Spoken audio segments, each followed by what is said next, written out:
আসসালামু আলাইকুম ওরহমতুল্লাহি ওবরকাতুহু নাহমাদুহু ওয়ানুসাল্লি ওয়ানুসাল্লিমু আলা রসুলিহিল কারিম আম্মা বাদ। সুপ্রিয় দর্শক শ্রোতা, সবাইকে স্বাগত জানাচ্ছি মাছরাঙ্গা টেলিভিশনের রমজান মাসের নিয়মিত আয়োজন ক্লিক ইলেকট্রিক্যাল অ্যাক্সেসরিজ নিবেদিত মাহে রমজান অনুষ্ঠানে।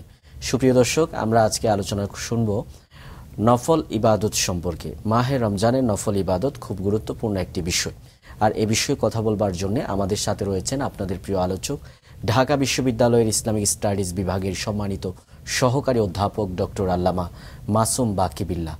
আসসালামু আলাইকুম রহমতুল্লাহ। ওয়ালাইকুম আসসালাম ওয়া রাহমাতুল্লাহি ওয়া বারাকাতুহু। কেমন আছেন মোহতারাম? আলহামদুলিল্লাহ, আপনি কেমন আছেন? আলহামদুলিল্লাহ, ভালো আছি। মোহতারাম, আমরা শুরুতে নফল ইবাদত কি এই বিষয়টা নিয়ে আপনার কাছ থেকে জানবো। আলহামদুলিল্লাহি রাব্বিল আলামিন ওয়া সলাতু ওয়া সালামু আলা আশরাফিল আমবিয়া ওয়াল মুরসালিন ওয়া আলা আলিহি ওয়া আসহাবিহি আজমাইন। আল্লাহ রাব্বুল আলামিন বান্দাকে কাছে নেওয়ার জন্য, তার নৈকট্য অর্জনের জন্য যে সমস্ত ইবাদত বন্দেগী তিনি দিয়েছেন, করতে বলেছেন, বিশেষ করে ফরজ এবং ওয়াজিবগুলি, এবং পাশাপাশি রাসূল পাক সাল্লাল্লাহু আলাইহি ওয়াসাল্লামের সুন্নত যেগুলো আমরা আদায় করে থাকি, তো এই সবগুলি হচ্ছে বান্দা আল্লাহর নিকটবর্তী হবে, আল্লাহর নৈকট্য অর্জন করবে, আল্লাহর সন্তোষ ভাজন বান্দায় পরিণত হবে। এর অতিরিক্ত, অর্থাৎ হাদিস শরীফে এসেছে যে কোনো বান্দা যখন ফরজ ইবাদত করে এবং পাশাপাশি যখন আরো নওয়াফেল করে, অতিরিক্ত আরো অতিরিক্ত আমল করে, তখন বান্দা আস্তে আস্তে ধীরে ধীরে সে আল্লাহর কাছাকাছি হয়ে যায়, অধিক বেশি প্রিয় হয়ে যায়। অর্থাৎ ফরজ, ওয়াজিব, সুন্নত আমলের পাশাপাশি আরো অতিরিক্ত যে সমস্ত আমল, নামাজ, রোজা, তারপরে হজ, যাকাত, দান সদকা, কোরআন তেলাওয়াত, দুরূদ শরীফ, জিকির আজকার, মানে আরো অতিরিক্ত যে সমস্ত ইবাদত বন্দেগী করা হয়, সেই সমস্ত ইবাদত বন্দেগী হচ্ছে নফল ইবাদত। আর এই মাহে রমাদান এই নফল ইবাদতের একটা মোক্ষম সুযোগ। কেন সুযোগ? কারণ এই মাহে রমাদানে একটি নফল ইবাদত করলে সেটির সওয়াব অন্যান্য মাসের একটি ফরজের সওয়াবের সমপরিমাণ আল্লাহ রাব্বুল আলামিন তার আমলনামায় দান করে। এটি একটি ব্যাপার। আরেকটা হচ্ছে রাসূল পাক সাল্লাল্লাহু আলাইহি ওয়াসাল্লাম ইরশাদ করেন, হাসরের মাঠে যখন বান্দার আমলনামায় ফরজের ঘাটতি পড়ে যাবে, তখন যেমন ফরজ নামাজের ঘাটতি পড়ে গেল, তখন তার নফল নামাজ থেকে নিয়ে তার ওই ফরজ নামাজের ঘাটতি পূরণ করা হবে। তার ফরজ রোজা ঘাটতি পড়ে গেল, তখন তার নফল রোজা যদি থাকে সেখান থেকে নিয়ে তার ফরজ রোজার ঘাটতি পূরণ করা হবে। অথবা তার জাকাতের ঘাটতি পড়ে গেল, জাকাত আদায় করে নাই বা কম করেছে, সেক্ষেত্রে সে যদি দান সদকা করে, নফল দান সদকা করে, সে দান সদকা থেকে নিয়ে তার ফরজ অপূরণীয় যে জাকাত আছে সেটি পূরণ করা হবে। অর্থাৎ অতিরিক্ত এই দান সদকা বা ইবাদত যেটি করা হয় সেটি হচ্ছে নফল ইবাদত। নফল নামাজের মধ্যে গুরুত্বপূর্ণ দুটি নামাজ হচ্ছে চাশত এবং ইশরাকের নামাজ। এই দুটি নামাজের নিয়ম এবং গুরুত্ব, ফজিলত কতটুকু? নফল নামাজের মধ্যে চাশতের নামাজ অত্যন্ত গুরুত্বপূর্ণ। চাশতের নামাজ হচ্ছে যে যখন একজন ফজরের নামাজ শেষ করবে, অর্থাৎ ফজর শেষ করার পরে যখন সূর্য উদয় হয়ে যাবে, সূর্য উদয় হওয়ার পরে এই মানুষটা ২০ থেকে ২৫ মিনিট ওয়েট করবে। ২০ মিনিট বা ২৫ মিনিট এই সময়টার পরেই সে নামাজ আদায় করবে। অর্থাৎ সূর্য ভালোভাবে উদিত হওয়ার পরে সে যে নামাজ আদায় করবে সেই নামাজটাকে বলা হয় চাশতের নামাজ। তো এটি ২ রাকাত হতে পারে, ৪ রাকাত হতে পারে, ৬ রাকাত হতে পারে, ৮ রাকাত পর্যন্ত হতে পারে। তো এই চাশতের নামাজ যদি কোনো কারণে মিস হয়, সে পড়তে পারে নাই বা হয়নি কোনো কারণে, তখন সে এটার পরিবর্তে ইশরাক পড়তে পারবে। ইশরাকটা কখন?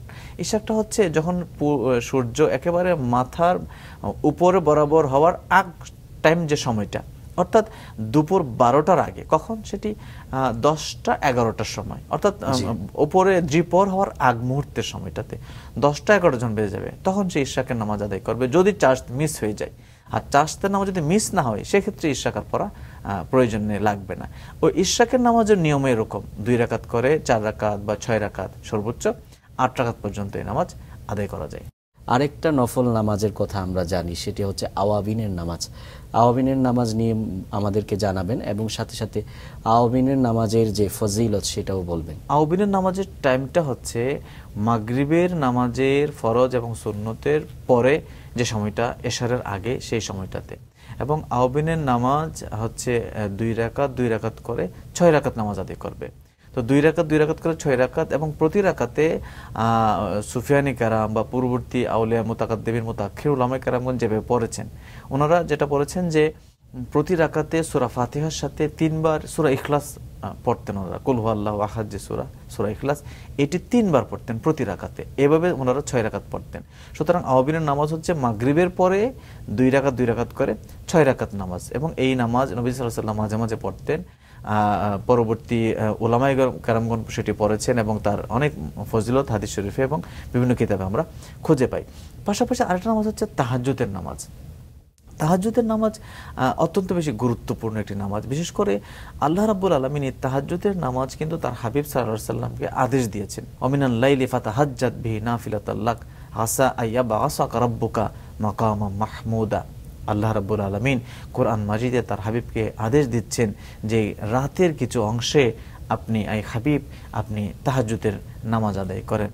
এবং রাসূল পাক সাল্লাল্লাহু আলাইহি ওয়াসাল্লাম একটি হাদিসে বলেছেন যে তাহাজ্জুদের নামাজ যদি আমার উম্মতের জন্য রেগুলার পড়া, সবসময় পড়া যদি কষ্টকর না হতো, তাহলে আমি সেটিকে ফরজ করে দিতাম। অর্থাৎ তাহাজ্জুদের নামাজ ফরজ হয়ে যেত কষ্টকর না হলে। তার মানে কত গুরুত্ব বেশি, নবী সাল্লাল্লাহু আলাইহি ওয়াসাল্লাম এটি সবসময় পড়েছেন। তো এই মাহে রমাদানে একটি বিষয় আমি ফোকাস করতে চাই এখানে, যে মাহে রমাদান কিন্তু তাহাজ্জুদ পড়ার একটি মুখ্যম সুযোগ আছে এখানে। কিভাবে সেই সুযোগটি? অর্থাৎ আমরা কিন্তু প্রত্যেক রোজাদার মাহে রমাদানের শেষ রাতে আমরা সাহারির জন্য কিন্তু উঠি। তো সাহারির জন্য আমরা উঠি, আমরা একটু যদি আগ্রহী হয় বা একটু চাই যে আমি আরো 20 মিনিট আগে উঠবো, ঘুম থেকে উঠবো, আধা ঘন্টা আগে উঠবো, আমরা এই 20 মিনিট 30 মিনিট আগে উঠলেই আমি কিন্তু এই তাহাজ্জুদের নামাজটি আদায় করতে পারছি। নফল নামাজের পরে নফল ইবাদতের ক্ষেত্রে আমরা দেখতে পাই কোরআন তেলাওয়াত একটা গুরুত্বপূর্ণ বিষয়। তো কোরআন তেলাওয়াতের গুরুত্ব এবং ফজিলত এটা সম্পর্কে বলবেন। মাহে রমাদানের স্পেশালিটি এটা কোরআনের জন্য। কেন? কারণ কোরআন এই মাসে আল্লাহর পক্ষ থেকে প্রথম আসমানে প্রথম নাজিল হয়। যেহেতু এই মাসে নাজিল হয় সর্বশ্রেষ্ঠ আসমানি কিতাব, এই জন্য এই মাসের দাম সবচেয়ে বেশি। আল্লাহ রাব্বুল আলামিন ইরশাদ করেন, শাহরু রমাদান আল্লাযী উনজিলা ফীহিল কুরআন হুদাল লিন-নাস। এটি এমন মাস, এই মাস মাহে রমাদান যে মাসে কোরআন নাজিল করা হয়েছে, এবং সেটি মানব জাতির জন্য হেদায়েত স্বরূপ। আল্লাহ রাব্বুল আলামিন কোরআন মাজিদের আরেক জায়গায় ইরশাদ করেছেন, ফাকরাউ মা তায়াসসারা মিনাল কোরআন। অর্থাৎ তোমরা কোরআনের যে অংশ তোমাদের সহজ সেটা তোমরা তেলাওয়াত করো, অথবা তোমাদের সহজভাবে কোরআন তেলাওয়াত করো। নবী সাল্লাল্লাহু আলাইহি ওয়াসাল্লাম ইরশাদ করেছেন যে খায়রুকুম মান তাআল্লামাল কোরআনা ওয়া আল্লামাহু। অর্থাৎ তোমাদের মধ্যে সেই ব্যক্তি সবচেয়ে উত্তম ব্যক্তি, নবীজি খায়ের শব্দ উচ্চারণ করেছেন, সবচেয়ে উত্তম যে কোরআন শিক্ষা করলো এবং আরেকজনকে শিক্ষা দিল। একটি গুরুত্বপূর্ণ বিষয় এখানে বলা প্রয়োজন, এই জন্য যে আমাদের যে নামাজ, এই নামাজের একটা বড় গুরুত্বপূর্ণ অংশ কিন্তু শুদ্ধরূপে কোরআন তেলাওয়াত করতে জানা। তাসবিহ তাহলিলের ফজিলত গুরুত্ব কতটুকু? এই ব্যাপারে কোরআন মাজিদে আল্লাহ রাব্বুল আলামিন বলেছেন যে ওয়াসাব্বিহুহু বুকরাতা ওয়া আসিলা ইয়া আইয়ুহাল্লাযীনা আমানু যকুরুল্লাহা যিকরান কাসীরা ওয়াসাব্বিহুহু বুকরাতা ওয়া আসিলা। আল্লাহ রাব্বুল আলামিন এই আয়াতে যেটি বললেন যে হে ঈমানদারগণ, তোমরা অধিক পরিমাণে আমি আল্লাহর স্মরণ করো, ওয়াসাব্বিহুহু, এবং আমি আল্লাহর নামের তাসবিহ পড়ো, বুকরাতা ওয়া আসিলা, অর্থাৎ সকাল এবং সন্ধ্যায়। মা ফাতিমাতুর জাহরা রাদিয়াল্লাহু তাআলা আনহা একবার নবীজি সাল্লাল্লাহু আলাইহি ওয়াসাল্লামের কাছে এসে জিজ্ঞেস করলেন, আরজ জানালেন, ইয়া রাসূলুল্লাহ, আমার প্রাত্যহিক কাজকর্ম করতে একটু কষ্ট হয়, আমাকে একটু কাজের মানুষ একটু জোগাড় করে দেন। নবীজি সাল্লাল্লাহু আলাইহি ওয়াসাল্লাম বললেন, ঠিক আছে। নবীজির কন্যাকে বললেন, তুমি বাড়ি যাও, আমি দেখি তোমার জন্য কিছু একটা, তার থেকে উত্তম কিছু একটা নিয়ে আসবো। ফাতিমা রাদিয়াল্লাহু তাআলা আনহা বাড়ি গেলেন। আমার নবীজি সাল্লাল্লাহু আলাইহি ওয়াসাল্লাম রাতের বেলা মেয়ের ঘরে আসলেন। নবীজি সাল্লাল্লাহু আলাইহি ওয়াসাল্লাম বললেন, তুমি প্রতি নামাজের পরে সুবহানাল্লাহ 33 বার, আলহামদুলিল্লাহ 33 বার, আল্লাহু আকবার 34 বার, এই তাসবিহগুলি তুমি আদায় করবে প্রতি নামাজের পরে। এই প্রতি নামাজের পরে এই তাসবিহ আদায় করা, এই লফজগুলি উচ্চারণ করা একটি কাজের মানুষ জোগাড় করার চাইতেও, সহযোগিতা করার চাইতেও অনেক বেশি কল্যাণময়ী হবে তোমার জন্য হাসরের মাঠে। আরেকটা নফল ইবাদতের কথা আমরা জানি, সেটি হচ্ছে দান সদকা। তো দান সদকার ফজিলত গুরুত্ব সম্পর্কে ইসলামে কি বলা হয়েছে? আব্দুল্লাহ ইবনে আব্বাস রাদিয়াল্লাহু তাআলা আনহু থেকে একটি হাদিস এসেছে, তিনি বলেছেন যে রাসূল পাক সাল্লাল্লাহু আলাইহি ওয়াসাল্লাম মক্কা ভূমিতে সবচেয়ে বেশি দানবীর ছিলেন। এমনকি যখন রমজান মাস আসতো, তখন তার দানের হাত আরো বেশি প্রসারিত হয়ে যেত। এবং হাদিস শরীফে আসছে যেন প্রবাহিত বাতাসের মতো ওনার দানের হাত প্রসারিত হয়ে যেত। তো রাসূল পাক সাল্লাল্লাহু আলাইহি ওয়াসাল্লাম মাহে রমাদানে অনেক বেশি দান করতেন নফল হিসেবে। আল্লাহ রাব্বুল আলামিন কোরআন মাজিদে এর অনেক কথা এই বিষয়ে তিনি বলেছেন, অনেকগুলো আয়াত নাযিল করেছেন। খুয মিন আমওয়ালিহিম সাদাকাতুন তুতাহিরুহুম ওয়া তুযাক্কিহিম বিহা। আল্লাহ বলেছেন যে গরিব মিসকিন যারা থাকবে তাদের জন্য ধনী থেকে সম্পদ নিয়ে গরিবকে বিলিয়ে দাও, যেটা তাদেরকে পবিত্র করবে। সুতরাং এই দান সদকাও একটি অন্যতম নফল ইবাদত। আমরা বেশি বেশি নফল ইবাদতের মধ্যে এই দান সদকাও করবো ইনশাআল্লাহ। মোহতারাম, রসুল পাক সাল্লাল্লাহু আলাইহি সাল্লামের প্রতি দুরূদ শরীফ প্রেরণ করা এটাও একটা নফল ইবাদত। আমরা জানি দুরূদ শরীফের বিশেষ ফজিলত রয়েছে, সেই ফজিলতগুলো কি? আল্লাহ রাব্বুল আলামিন ইরশাদ করেন যে ইন্নাল্লাহা ওয়া মালাইকাতাহু ইউসাল্লুনা আলান নবী ইয়া আইয়ুহাল্লাযীনা আমানু সাল্লু আলাইহি ওয়া সাল্লিমু তাসলিমা। তিনি বলছেন যে নিশ্চয় আল্লাহ এবং তার ফেরেশতারা তার হাবিবের প্রতি দরুদ প্রেরণ করেন। হে ঈমানদারগণ, আল্লাহ রাব্বুল আলামিন এরপরে আদেশ করছেন, হে ঈমানদারগণ, তোমরাও হাবিবের প্রতি, তোমাদের রাসূলের প্রতি একেবারে সর্বোচ্চ সম্মান নিয়ে দরুদ প্রেরণ করো এবং সালাম পেশ করো। এই ব্যাপারে কিন্তু হাদিস শরীফে এসেছে নবী সাল্লাল্লাহু আলাইহি ওয়াসাল্লামের প্রতি একবার যে ব্যক্তি দরুদ প্রেরণ করবে তার 10টি গুনাহ মাফ হয়ে যাবে। শুধু তাই নয়, 10টি নেক তার আমলনামায় দেওয়া হবে এবং পাশাপাশি 10টি মর্যাদা দেওয়া হবে। সুবহানাল্লাহ। শুধু তাই নয়, রাসূল পাক সাল্লাল্লাহু আলাইহি ওয়াসাল্লাম এর প্রতি দরুদ ও সালামের ব্যাপারে একবার এক সাহাবী এসে বলেছে, ইয়া রাসূলুল্লাহ, আমি আপনার প্রতি দিনের অর্ধেক দরুদ ও সালাম পেশ করতে চাই। নবীজি বললেন, তার থেকে বেশি করলে আরো ভালো। তখন সে বলল যে 3 ভাগের 2 ভাগ আমি করতে চাই প্রতিদিনের। নবীজি বললেন, তার থেকে বেশি করলে আরো ভালো। তখন সে বলল, আমি 24 ঘন্টায় সর্বক্ষণিক ফরজের পরে আমি আপনার প্রতি দরুদ ও সালাম পেশ করতে চাই। নবীজি মুচকি হাসি দিলেন, খুশি হয়ে গেলেন। অর্থাৎ এই দরুদ ও সালাম পেশ করা নবীজি সাল্লাল্লাহু আলাইহি ওয়াসাল্লামের প্রতি এটি মর্যাদা বাড়ানো, গুনাহ মাফের একটি অন্যতম একটি বিষয় এবং রাসূল পাক সাল্লাল্লাহু আলাইহি ওয়াসাল্লামের সাথে সম্পর্কিত হওয়া, কানেক্টেড হওয়া। আপনি দেখেন, নামাজের মধ্যে আল্লাহ রাব্বুল আলামিনের ইবাদত আমরা করছি, সেইখানে পর্যন্ত শেষ দিকে রাসূল পাক সাল্লাল্লাহু আলাইহি ওয়াসাল্লামের প্রতি দরুদ কিন্তু আমরা নামাজের মধ্যে আদায় করে থাকি। কতটা বেশি গুরুত্বপূর্ণ এবং মর্যাদাপূর্ণ হলে সেটি নামাজের মধ্যে চলে আসে।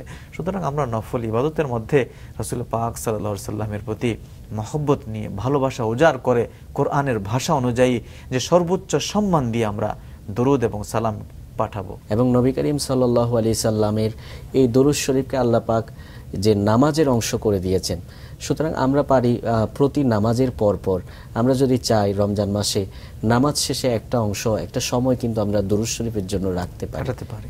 জি, খুব সুন্দর আলোচনা। মোহতারাম, আপনাকে ধন্যবাদ জানাচ্ছি আমাদের অনুষ্ঠানের পক্ষ থেকে। আপনাকে মোবারকবাদ। দর্শক, আমরা আজকের মতো বিদায় নিচ্ছি আপনাদের প্রিয় অনুষ্ঠান ক্লিক ইলেকট্রিক্যাল অ্যাক্সেসরিজ নিবেদিত মাহে রমজান অনুষ্ঠান থেকে। দেখা হবে আগামী পর্বে। আজ এ পর্যন্তই। আল্লাহ হাফেজ। আসসালামু আলাইকুম ওয়া রাহমাতুল্লাহ।